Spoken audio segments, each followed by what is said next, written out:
ہم سے وہ ہماری پہچان اور ہماری وہ عزت چھیننا چاہتا ہے۔ مغرب نے یہاں بھی ٹھوکر کھائی۔ اس نے حکمرانوں کے آئینے میں عوام کے چہرے کو دیکھا، اس نے سمجھا کہ ان میں زندگی کی رمق نہیں، اعصاب شل ہو گئے، دل بجھ گئے۔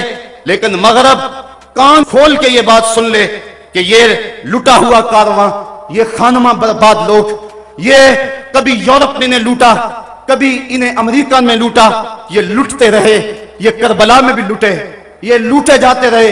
ان کے لٹنے کی کہانی بڑی دردناک بھی ہے اور بڑی طویل بھی ہے، لیکن مغرب سن لے کہ جب یہ خود لٹنے پہ آ جائیں تو پھر اپنا سودا کوچہ محمد میں کرتے ہیں۔ جب وہ خود لٹنے پہ آ جائیں تو پھر سب کچھ رسول کریم کی ناموس کے لیے قربان کرنے کے بعد بھی یہ کہتے رہ جاتے ہیں، کروں تیرے نام پہ جاں فدا، نہ بس ایک جاں دو جہاں فدا، دو جہاں سے بھی نہیں جی بھرا، کروں کیا کروڑوں جہاں نہیں۔ مغرب تو براہ راست حملے کر رہا ہے، جس سے ہمارے جگر پاش پاش ہو گئے ہیں۔ ہمارا تو موقف یہ ہے کہ کوئی اشارے اور کنائے سے ہمارے آقا کریم پر حملہ کرے تو وہ بھی ناقابل معافی جرم قرار پاتا ہے۔ مسلمانوں کے نزدیک نالین نبی کی نوک شاہی سے زیادہ محترم ہے۔ وہ تو کہکشاں کو آپ کے قدموں کی دھول سمجھتے ہیں۔ ان کے نزدیک کلیوں کا چٹکنا تبسم رسول کا صدقہ ہے اور ان کے تلووں کا دھون آب حیات ہے۔ یہ دردمندان عشق کوچہ حبیب کے غلاموں کو بھی اپنا امام سمجھتے ہیں۔ خواجہ فرید نے کیا خوب کہا تھا، توڑے دھکڑے دھوڑے کھاندڑیاں، تیرے نام تو مفت بکاندڑیاں، تیرے باندیاں دی میں باندڑیاں، ہم درد کتیاں نال ادب۔ اور میرے امام نے کہا تھا، تجھ سے در اور در سے سگ اور سگ سے ہے مجھ کو نسبت، میری گردن میں بھی ہے دور کا پٹا تیرا۔ ہم تو حضور کے در اور حضور علیہ السلام کی غلامی کو اپنے لیے وجہ اعزاز اور وجہ تعظیم سمجھتے ہیں۔ یہ مغرب کی بھول ہے کہ ہمارے سینوں سے یہ تپش اور یہ حرارت چھین لے۔ یہ مر سکتے ہیں، یہ اپنا سب کچھ کٹا سکتے ہیں، لیکن ان کے لاش کے ایک ایک ٹکڑے سے محمد محمد کی صدائیں آئیں گی۔ صاحبو، بات لمبی ہو رہی ہے۔ واقعہ اس طرح ہوا کہ 30 ستمبر 1905 کو ڈنمارک کے ایک اخبار نے، جس کی پیشانی کے اوپر سٹار آف ڈیوڈ، یہ یہودیوں کا مذہبی علامتی نشان ہے، اس کی پیشانی پہ چھپا ہوا ہے، اس نے 12 خاکے شائع کیے، اور اس کے بعد ہالینڈ کے اخبارات نے اور دیگر 22 ممالک کے 75 اخبارات نے ان خاکوں کو دوبارہ جنوری 2006 میں شائع کیا۔ 200 سے زائد ٹی وی چینل نے اس کی تشہیر کی۔ ہالینڈ کے اخبارات نے لکھا کہ ہم ہر ہفتے ان خاکوں کو شائع کریں گے تاکہ مسلمان اس کے عادی ہو جائیں۔ اٹلی کے ایک بدبخت وزیر نے خاکوں والی ٹی شرٹ پہنی اور اپنی قوم سے کہا کہ اس کو رواج دیا جائے تاکہ مسلمانوں کے جذبات مجروح ہوں۔ یہ خاکے یہودی کارٹونسٹ ویسٹر گارڈ نے بنائے اور اس نے مختلف اخبارات کو دیے۔ 11 اسلامی ممالک کے سفیر ڈنمارک کے وزیر اعظم کے پاس احتجاج لے کر پہنچے، لیکن اس بدبخت نے ان کو ملنے سے انکار کر دیا۔ 27 مسلمان تنظیموں کے 17,000 افراد نے اپنے دستخطوں کے ساتھ ایک یادداشت مرتب کر کے ڈنمارک وزیر اعظم کو بھیجی۔ اس نے اس کو وصول کرنے سے بڑی ڈٹائی کے ساتھ انکار کیا۔ ٹونی بلیئر اور بش نے ڈنمارک کے وزیر اعظم کو فون کر کے کہا کہ جھکنا نہیں، ہم تمہارے ساتھ ہیں۔ تو اس پر 14 فروری کو ڈیلی ٹائمز نامی ایک اخبار کو انٹرویو دیتے ہوئے ڈینش وزیر اعظم نے کہا، عالم اسلام اس بات کو سن لے اور میں ان کو یہ باور کرانا چاہتا ہوں کہ ہم تنہا نہیں ہیں، ہماری پشت پہ دنیا کا ہاتھ ہے اور ساری دنیا مسلم امہ کے خلاف جمع ہے۔ یہ ہماری غیرت کو جھنجھوڑ دینے کے لیے اس کا ایک جملہ کافی تھا، اور چاہیے تھا کہ خادم حرمین کھڑا ہو کے حضور کے روضے کے سامنے اعلان کرتا کہ اگر تم سارا کفر جمع ہو گئے ہو تو ہم محمد عربی کی غلامی میں سارے مسلمان جمع ہیں۔ لیکن کوئی ایسا اعلان، کوئی ایسا احتجاج مقابلے میں نہ آیا، جس کے نتیجے کے اندر ان کی بے باکی بڑھتی گئی، یہاں تک کہ یورپ کے اندر ایک شراب خانے کو کعبۃ اللہ کی طرز پہ تعمیر کیا گیا، اور جنرل ہوڈ نے گوانٹا ناموبے کے جیل خانوں میں مسلمان قیدیوں کے ٹائلٹ کے اندر قرآن مجید کے ورقے رکھے اور انہیں ذہنی اذیت و شاق پہنچایا۔ مسلمانوں کا شدید احتجاج جو انڈونیشیا، مصر اور پاکستان میں بالخصوص ہوا، اس کی دھمک پورے عالم پہ محسوس ہوئی تو انہوں نے وقتی طور پہ سلسلے کو روک دیا۔ مغربی مصنوعات کا بائیکاٹ جو مسلم امہ نے اس وقت کیا تھا، اس سے بہت سارا ان کو نقصان پہنچا، تو وہ یہ زبان زیادہ قبول کرتے ہیں، تو انہوں نے وقتی طور پہ سلسلے کو روک دیا۔ لیکن 2 سال گزرنے کے بعد 2008 میں دوبارہ انہوں نے یہ خاکے شائع کیے اور مسلمانوں کے جذبات پر آریاں چلائی گئیں۔ بلیوں اور کتوں کے حقوق پر تنظیمیں بنانے والے یہ منافق اور عیار، پتہ نہیں ان کو 1 ارب 40 کروڑ انسانوں کے دلوں کو زخمی کر کے کیا ملتا ہے۔ حالانکہ مغرب کے اندر بھی توہین رسول کی سزا قتل رہی ہے، حضرت عیسیٰ علیہ السلام کے توہین کی سزا قتل رہی ہے، بعد میں ان کو عمر قید کی سزا کے اندر تبدیل کیا گیا۔ جرمنی کے اندر ان کی شرارتوں کی وجہ سے جب ان پہ حملے کیے گئے تو 6 لاکھ یہودی اس وقت جرمنی میں موجود تھے، تو 4 لاکھ دنمارک اور دیگر ممالک کی طرف ہجرت کر گئے، اور باقی 2 لاکھ یہودیوں میں سے کچھ کو پکڑ لیا گیا اور ان کو قتل کیا گیا۔ لیکن یہودی یہ تعداد 60 لاکھ بتاتے ہیں، اور وہ کہتے ہیں کہ 60 لاکھ یہودیوں کو تہہ تہہ کیا گیا اور انہیں کو جلایا گیا۔ اب اگر کوئی شخص یہ کہے کہ ان کی تعداد 60 لاکھ نہیں تھی بلکہ 2 لاکھ لوگ تھے، ان میں سے کچھ لوگ قتل ہوئے، تو اس پر یورپ میں 20 سال سزا رکھی گئی ہے کہ اس نے اس تعداد کو کم کیوں کیا ہے، اس تعداد کو کم بتا کر یہودیوں کو دکھ پہنچایا ہے۔ تو اگر کوئی سچ کہہ دے تو ان کو دکھ پہنچتا ہے، اور اس پر بھی 20 سال سزا مقرر ہے۔ آزادی رائے کی بات کرنے والے یہ منافق اور یہ عیار اور مکار تاریخ کے جھونکوں میں جھانک کر اگر کوئی صحیح بات سامنے لانا چاہتا ہے تو اس کو سزا دیتے ہیں، اور اسرائیل کو انہوں نے یہ حق دیا ہے کہ ایسے شخص کو وہ طلب کر کے اپنے ملک کے کورٹ کے اندر کھڑا کر کے سزا دے سکتا ہے۔ جبکہ حضور علیہ السلام کی توہین، آقا کریم علیہ السلام کی توہین، قرآن مجید کی توہین، اس کو آزادی اظہار کے نام سے مغرب رواج دینا چاہتا ہے۔ صاحبو، یہ سب کیوں ہوا؟ ہمارے آقا و مولا کی توہین کائنات کے گوشے گوشے میں کیوں ہو رہی ہے؟ اور یہ پہلی مرتبہ ایسا ہوا کہ یہ ایک فیشن بن گیا اور تسلسل کے ساتھ یہ سلسلہ جاری ہے۔ اس کی ایک وجہ تو یہ ہے کہ مغرب نے دیکھا کہ مسلمان جگہ جگہ ذلیل خوار ہو رہے ہیں، اور ہم نے ان کو جگہ جگہ دکھ دیے، انہوں نے ہمارا کیا بگاڑ لیا، اب ان کے اوپر ہم اگر یہ حملہ بھی کریں گے تو وہ ہمارا کیا بگاڑ لیں گے۔ مسجد اقصی کئی عرصوں سے اور کئی سالوں سے ان کے قبضے میں ہے، اور ان کو عرب آزاد نہ کروا سکے، بلکہ ایک عرب سے جب سوال کیا گیا کہ تم مسجد اقصی آزاد تم کیوں نہیں کرواتے، تو اس نے 2 ٹوک کہا، آنا ابغی عمارہ جدید، سیارہ جدید، حرمہ جدید۔ اس نے کہا مجھے نئی عمارت چاہیے، مجھے تو نئی بیوی چاہیے، مجھے نئی گاڑی چاہیے، باقی حکومت کا کام ہے، مجھے کوئی غرض نہیں۔ جب وہ گھوڑے کی ننگی پیٹھوں پہ بیٹھ کر میدان عمل میں اترنے والے جب وہ یہ بات کرنے لگ جائیں گے تو یہودی دلیر نہیں ہوں گے تو اور کیا ہوگا۔ تو یہودیوں نے یہ دیکھ لیا کہ مسلم امہ کے اندر بیداری پیدا نہیں ہو رہی، مسجد اقصی کتنے عرصے سے ہمارے قبضے میں اور وہ کچھ نہیں کر رہے، لہٰذا اب ان کے پیغمبر صلی اللہ علیہ وسلم پر بھی حملہ کرو تو یہ کچھ نہیں کر سکیں گے۔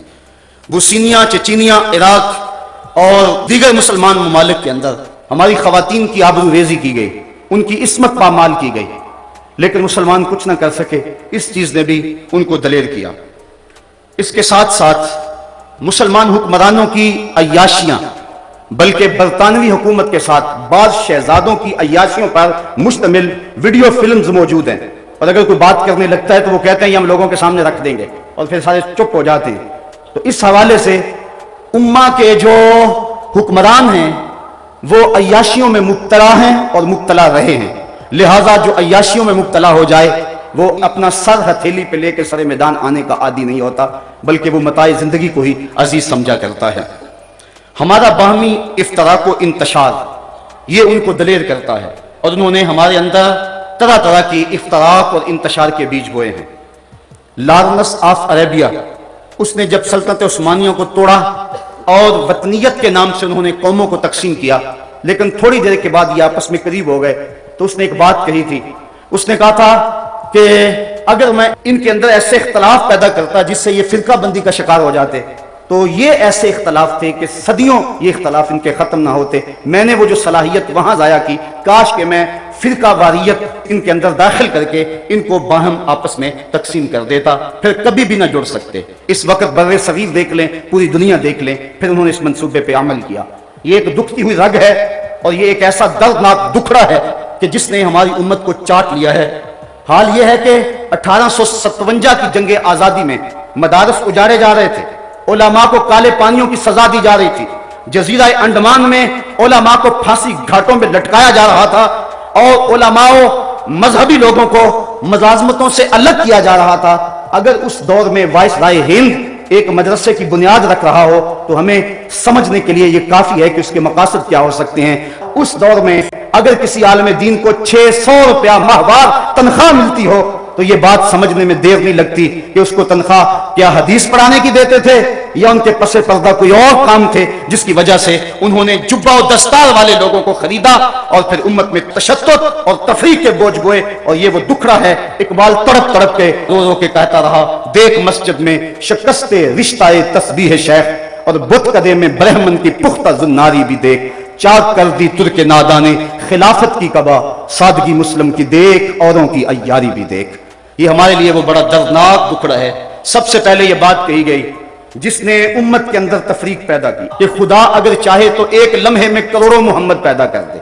یہ تھا وہ بر صغیر میں اختلاف. اور میں کہتا ہوں آج اگر کوئی ڈنمارک کے خلاف بات کرتا ہے تو میں گزارش کروں گا کہ وہ امت کے اندر جو اختلاف کی بنیاد ہے اس کو مٹانے کی کوشش کرے.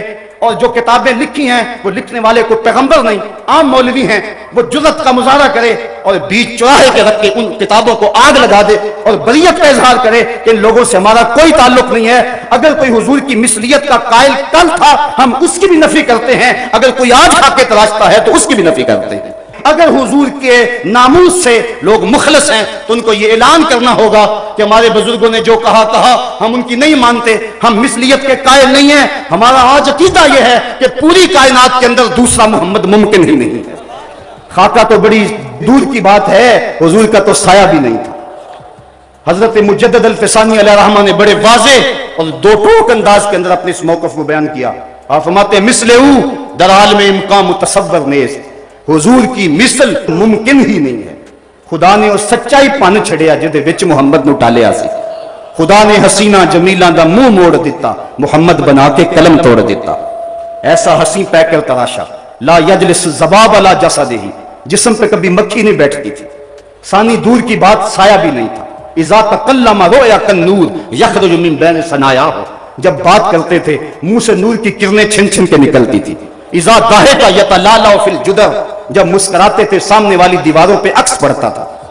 اذا سر استنار وجہہ، اور جب مسکراتے تھے چہرے کی لکیروں سے نور نکلتا تھا. رخ کے آئینے میں مصور سجا ہوا، چہرے کی ہر لکیر پہ قرآن لکھا ہوا. آنکھیں کیا کہوں کہ باب حرم کھلا ہوا. تو ایسا حسین پہ کر تراشا، ایسا حسین نبی کہ کائنات کے اندر حضور کی مثل ممکن نہیں. علامہ فضل حق خیر آبادی نے امتناع النظیر کے نام سے اس دور میں ایک کتاب لکھی اور اس کے اندر اس بات کو ثابت کیا کہ کائنات کے اندر حضور کی نظیر مثل ممکن نہیں ہے. اور میرے امام نے اس پر مہر تصدیق لگاتے ہوئے کہا لم یاتی نظیروں کا فی نظر مثل تو نہ شد پیدا جانا. کہا تمہاری نظیر تو کائنات میں ممکن ہی نہیں. میرے جانا، میرے دلبر محبوب، کائنات کے اندر تو آپ کا مثل ہو ہی نہیں سکتا ہے، ممکن ہی نہیں ہے. قدرت کے قلم میں کوئی دوسرا محمد تراشا ہی نہیں ہے. آج اگر ہم اتحاد امت کی بات کرتے ہیں اور اس سے بڑا اور سہانا خواب اور کیا ہو سکتا ہے، لیکن لوگوں کو گندگیوں کے ساتھ ہم کبھی بھی اپنے سینے سے لگانے کے لیے تیار نہیں ہے. اگر کوئی مخلص ہے تو وہ ان خیالات سے توبہ کر کے آئے، ہمارے سر کا تاج کہلائے گا. لیکن اگر وہ سب کچھ سینے میں ہو اور زبان سے جو مرضی کہتا رہے، ہم اس کا کوئی اعتبار نہیں کرتے ہیں. مغرب کے لیے دلیری کی ایک اور وجہ یہ بھی تھی، دن رات اسلام کے خلاف مغرب کا میڈیا زہر اگل رہا ہے. اس وقت 73% ذرائع ابلاغ کے اوپر، میڈیا کے اوپر یہودیوں کا قبضہ ہے. 73%. باقی جو 27% ہے اس میں عیسائی بھی آتے ہیں، بدھ بھی آتے ہیں، ہندو بھی آتے ہیں اور مسلمان بھی آتے ہیں. یہودی دن رات اسلام کے خلاف پراپیگنڈا کر رہے ہیں. ڈاکٹر شروش کی کتاب پچھلے دنوں چھپی، انہوں نے کروڑوں ڈالر اس پہ لگائے.